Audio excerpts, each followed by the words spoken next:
Thank you, thank you. First thing I would like to do is I would like to thank the committee. This has been by far one of the greatest weekends of my life. And Mr. Andrews, Neil, your whole staff, thank you, thank you. Let's give them a hand, please.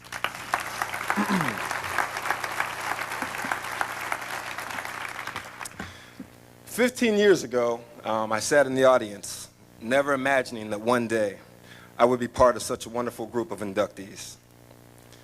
This is a very special honor for me.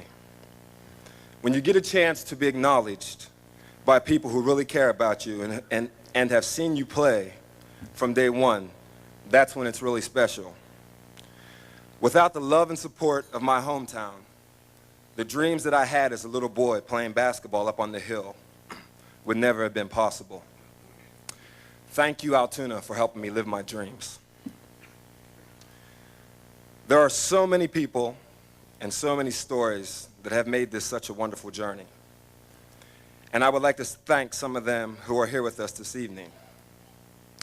For those of you whom I forget to mention, and those of you who cannot be here to share this event with me, I extend my heartfelt thanks and appreciation. My first thanks goes to Mr. Don Pendleton. Mr. Pendleton was the man who saw something in a tall, skinny kid who lived up on the hill. He saw something in me from a young age and wouldn't be satisfied with me playing only football or baseball. You have been and always will be a special part of my life because you were my first coach, and I thank you for everything. The rides to the games, the rides to the hospital when I broke my arm, and especially the lessons learned on your backyard court.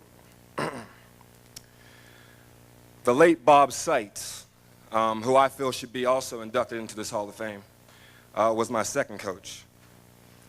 He saw something in me, well, he saw something in not only me, but the other young kids in the area. He was a great coach as well as a great teacher. He reminded me, though, of Oscar Madison. For those of you who knew Coach Seitz, he had this huge station wagon. In the back of his station wagon, he had everything. There was baseballs, there were basketballs, footballs, he had equipment, uniforms. If you forgot a uniform to a game, Mr. Seitz would bring that uniform for you. He had a Dick's Sporting Goods on wheels before Dick's Sporting Goods was even around. Mr. Rod Bumgardner, my junior high coach at Keith, for pushing me not only on the court, but in the classroom. For making me believe in myself as a player by letting me know that I could really compete against the older guys. Pat DeAndre, I don't know if he's in attendance tonight, but Pat put a group of us together, high school players, and it was a Blair Candy basketball team.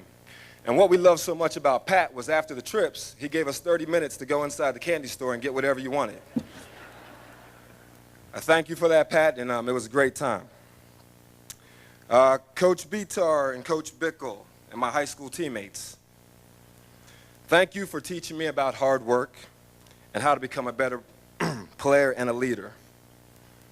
Some of my greatest times and greatest moments came in the competitive practices we had on the basketball court.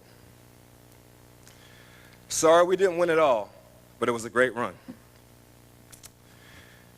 A message to all the student athletes in attendance. Believe in yourself. Believe in your dreams. Success in any field is not easy. Remember to always work hard because nobody, and I mean nobody, owes you anything. You only get out of life what you put into it. There aren't enough words and the committee hasn't allowed enough time for me to describe the relationship and respect I feel for Coach Mass. From the first time he showed up at Mansion Park for a summer league game, I knew that he would hold a special part in my development, not only as a player, but more importantly as a person. From day one when he came to my house to visit, I knew he was the one. I mean, everyone's seen him. Someone spoke about it earlier. I mean, coaching on the sideline, hair flying all over the place, shirts all hanging out, All this with an Armani suit on and gator shoes, which he has on tonight again. Special thanks to all the coaches who I played for in the NBA. I played 12 years and played for 7 different coaches. They all brought something different to the table, and I learned a great deal from all of them.